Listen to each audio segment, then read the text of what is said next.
ज़बां किसी ने खरीद ली, ये कलम किसी का गुलाम है।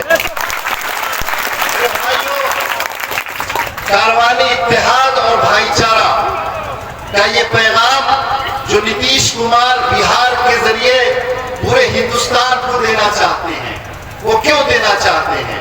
और मिसबाहुद्दीन बुखारी साहब ने जो किशनगंज के सीमांचल के सभी उलमाए किराम को जमा किया है, क्यों जमा किया है? हमको ये समझने की जरूरत है।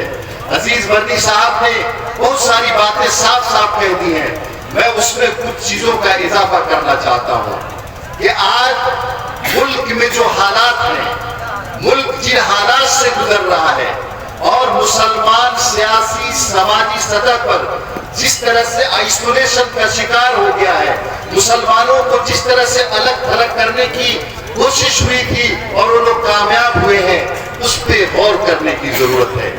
अगर आज हम ये शिकवा करते हैं कि हमारे मस्जिदों को खोद खोद करके भारतीय जनता पार्टी के लोग भगवान निकाल रहे हैं, हमारी बेटियों के बुर्के पे सवाल किया जा रहा है, हमारे हलाल गोश्त पे सवाल हो रहा है, हमारी दाढ़ी टोपी पे सवाल हो रहा है, हमारी मस्जिदों के माइक पे सवाल हो रहा है, तो हमें ठहर जाना चाहिए, सोचना चाहिए कि क्या ये वही हिंदुस्तान है जिसको हमारे अकाबरीन ने अपने खून से सींचा था, जिसकी आजादी के लिए हमारे उलमा ने, मौलाना हुसैन अहमद बदरी ने, मौलाना महमूदुल हसन देवबंदी ने, मौलाना अबुल कलाम आजाद ने और सारे बड़े बड़े उलमा ने जिस मुल्क के लिए कुर्बानी दी थी, क्या ये वही मुल्क है? क्या ये उस मुल्क की वही पार्लियामेंट है जिसमें बड़े बड़े लोग, हमारे मौलाना हसन रुहानी जैसे लोग बैठे थे? मेरे भाइयों, हमको गौर करना पड़ेगा, हमको इस बात पे गौर करना पड़ेगा कि इस मुल्क की पार्लियामेंट में कभी 55 मुस्लिम एमपीज हुआ करते थे, 55 मुसलमान मेंबर पार्लियामेंट हुआ करते थे। आज उसकी पार्लियामेंट में, आज उसी पार्लियामेंट में हमारी तादाद 20-21 पर क्यों पहुंच गई है? हमको ये सोचना होगा कि इस बिहार की असेंबली में जहां कभी 60-65 मुस्लिम एमएलए होते थे, आज हमारी तादाद 20-22 पर के क्यों अटक गई है? इस पे कौन गौर करेगा और कौन सोचेगा? मेरे भाइयों, आप देख लीजिए, स्टेट का स्टेट साफ होता जा रहा है। गुजरात में कोई मुस्लिम एमपी नहीं, जबकि 2 एमपी हुआ करते थे। मध्य प्रदेश साफ है, छत्तीसगढ़ साफ हो गया, महाराष्ट्र साफ हो गया, राजस्थान साफ हो गया, आंध्र प्रदेश में 1-2। कहा कि आप बहुत अच्छे आदमी हैं, आप तो झूठ नहीं बोलते हैं, आप सच बोलते हैं, आप अमानतदार हैं, आप बहू बेटियों की बड़ी इज्जत करते हैं, आप हमारे राजा बन जाइए। उस मुसलमान ने कहा कि मैं तो बिजनेस करने में कैसे राजा? नहीं, राजा बनिए, पढ़ लीजिए तारीख, इस मुल्क के हिंदुओं ने उसको राजा बना दिया, एक अकेला मुसलमान को। और मैं बताऊंगा, आज भी पटना जिला में कई पंचायत ऐसा है, निशादुल्लाह साहब जानते हैं कि अकेला घर मुसलमान का है और वहां के सारे हिंदुओं ने मिलकर के उसको मुखिया बना लिया। तो ये इल्जाम देना कि हिंदुओं के दिमाग में भर दिया गया है, पोलराइजेशन हो जाता है, ये इल्जाम देने से काम नहीं चलेगा। हम लोगों को अपना मुहासबा करना पड़ेगा कि हम कहाँ हैं, हम क्या अपना जो फरीजा था, इस्लामी फरीजा था, उस फरीजा को निभा पा रहे हैं कि नहीं निभा पा रहे हैं? कुरान करीम की आयत है, उलमा जानते हैं कि वकुंतुम खैर उम्मतिन उखरिजत लिन्नास। इस्लाम का ये पैगाम है कि आप मुसलमान हैं, आप इस दुनिया में आम लोगों की तरह नहीं है। आए, बाल बच्चे को पाला, दुकान की, खेती बाड़ी की और चल दिए। आप अगर मुसलमान हैं तो आपकी पहली जिम्मेदारी यह है कि समाज के मामले में गौर करें। मौलाना अबुल कलाम आजाद ने तर्जुमानुल कुरान के मुकदमे में लिखा कि अल्लाह के रसूल सल्लल्लाहु अलैहि वसल्लम की बेइज्जत की बुनियादी वजह यह थी कि मजहब के नाम पर जो झगड़े हो रहे थे, कबाइलियों के बीच में जंगें 100 बरस चल रही थी, खत्म नहीं हो रही थी वो जंगें, अल्लाह तबारक व तआला ने उनको इन मजहब के नाम पर होने वाली जंगों को खत्म करने के लिए भेजा। मतलब ये है कि हम मुसलमान दुनिया में नमाज, रोजा, हज, ज़कात के लिए सिर्फ नहीं आए, हमारी समाजी जिम्मेदारियां हैं जिसको हम लोगों ने भुला दिया है। और समाजी जिम्मेदारी वही है कि पड़ोसी आपका हिंदू है तो उसके साथ क्या सलूक करना है। हम बोल नहीं पा रहे, हम अपनी चीजों को बता नहीं पा रहे कि हम मुसलमान हैं। भाई तुम मेरे भाई हो, तुम्हारी हिफाजत करना मेरी जिम्मेदारी है। हमारे मोहल्ले में तुम्हारा मंदिर है, तुम पूजा करते हो, उस मंदिर की हिफाजत करना मेरी जिम्मेदारी है। तुम्हारी बेटी मेरी बेटी है, तुम्हारी इज्जत मेरी इज्जत है, किसी के ऊपर जुल्म नहीं होने देंगे। ये हम मुसलमानों की जिम्मेदारी है।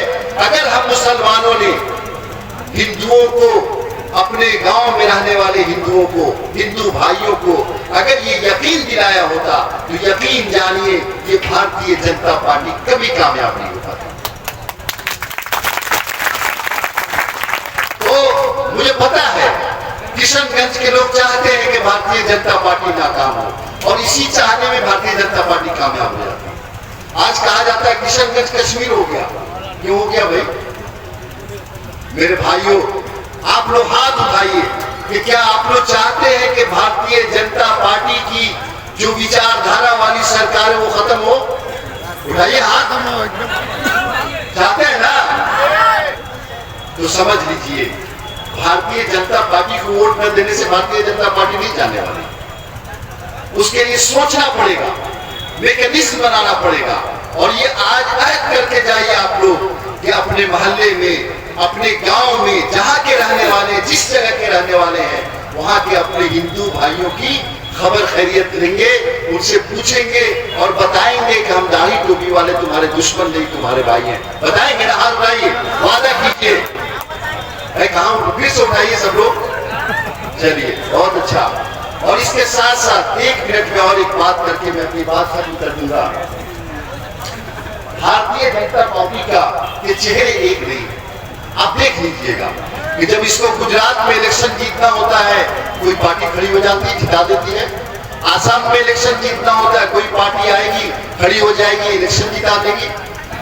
कई चेहरे हैं। वो है ना कि राम तुम्हारे युग का रावण अच्छा था, 10 के 10 चेहरे सब सामने रखता था।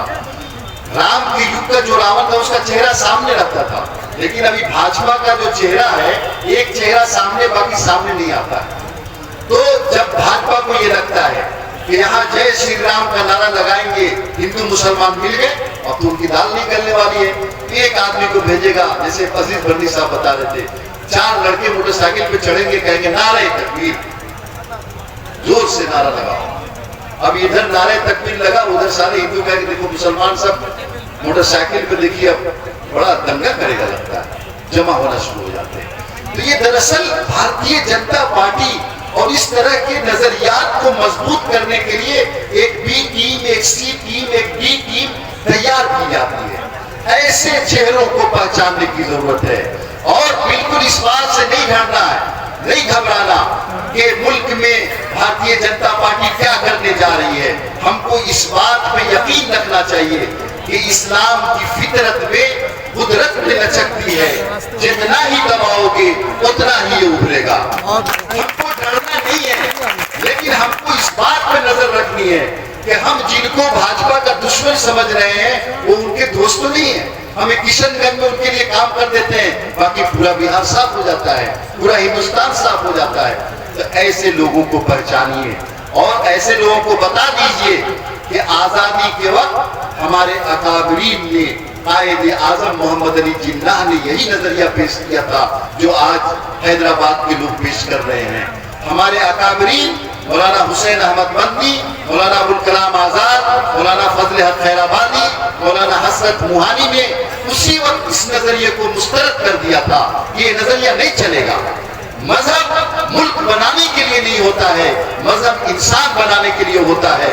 और हमारे अकाबरीन ने एक मुश्तरका कंपोजिट कल्चर के नजरिए को इख्तियार किया, इस मुल्क में रहे। आज फिर वही उसी नजरिए पे लोग आ रहे हैं हमारे पास। हम लोगों को रिजेक्ट करना चाहिए ना? जोर से बोलिए, करना चाहिए। हाथ उठा के बोलिए भाई। बहुत अच्छा, सब लोग तैयार हैं। बहुत बहुत शुक्रिया। और नीतीश कुमार की इस कारवां में शरीक होइए, अपने जानने वाले को फोन कीजिए हर जगह कहाँ कहाँ है कि कारवानी इत्तेहाद भाईचारा का हिस्सा बने। अपने इलाके में जाइए, अपनी मस्जिदों में भाईचारा कमेटी बनाइए, अपने मोहल्ले में कमेटी बनाइए। मदरसे के जो जिम्मेदारान हैं वो लोग अपने बच्चों को, अपने असातिज़ा को इस्लाम की जो समाजी तालीमात है उसके बारे में बात करने के लिए उभारें, गौर करें। यकीन जानिए, वक्त नहीं लगेगा, हालात बदल जाएंगे। बहुत बहुत शुक्रिया।